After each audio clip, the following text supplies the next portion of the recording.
Local news is dead, but reviving it could help save, I guess, this country. I don't know. Tell me about this story. You and I, of course, I end this show by saying every week that what we do, corporate media can't do, because their attachment to all the advertising money is so strong, and their political involvement is so deep-seated, you see. And that's what's killing the American corporate media. Yeah, it is. And this was a great op-ed. It really caught my attention.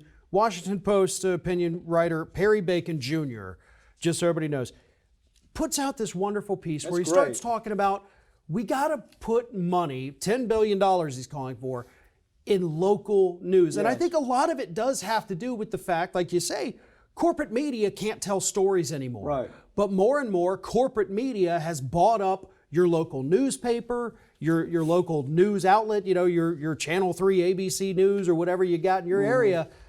Corporate media is owning it. And because of that, Sinclair, Clear Channel, all of these groups, so it is a big monopoly. And what are they doing? They're telling you, okay, somebody got shot on the street near your house, we got that. But then other than that, it's national news. One thing we do, and I'm so proud working with you, and I have for so many years. We've been together 20 years doing this kind of stuff, arguing back and forth, and I just so respect your opinion.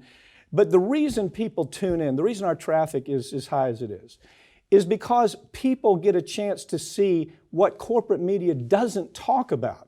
I would say 3/4 of the stories we do on this show, corporate media doesn't touch. Right. If they touch it, it's like a headline and then it disappears. I think this is what replaces that, Farron. I really do. So the $10 billion, if they're going to spend that kind of money, it needs to really focus on who's telling the story. And to me, as you know, I could give I could not care less that some jerkwater writes a comment, Papantonio's too right, Farron's too left. That has no impact on me. Right.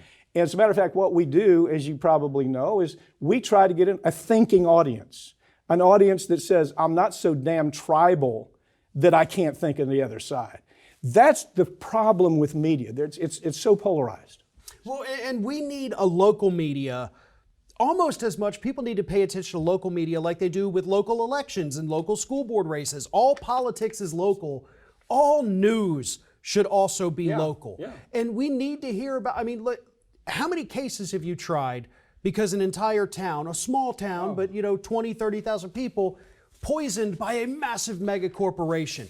Those are the government. Right. Those are the stories that the local news has to tell. Local news can't tell it because they don't typically, they're not interested in investigative journalism. The advertising industry controls them. They don't have any ability, management's not going to let them tell the story. That was my experience with MSNBC, and any times I would appear there just to contribute, you can't tell that story. Yeah. But we can tell the story. And what I'm trying to say is this is the kind of place that I think will end up replacing what we term corporate media. And because I think we have a different attitude. It's called reckless abandon. I don't really care if somebody agrees or disagrees with me because we make, we're fine financially. Nothing's going to put us out of business. Yeah, you don't have to play nice. You don't have to, placate anybody. We can do whatever we want to do because we have that freedom. Yeah. And we've made a damn good product with that freedom. What have you started doing when people tap in, I'm going to unsubscribe because I disagree with you? I say, don't let the door hit you on the butt on the way out. Thanks, Farron. Thank you. That's all for this week, but all of these segments will be available in this coming week right here on this channel, and you can follow us on Twitter at America's Lawyer. I'm Mike Papantonio, and this has been America's Lawyer, where every week we tell you stories that corporate media won't tell you because their advertisers don't let them, or their political connections are so deep that it won't allow for it. We'll see you next time.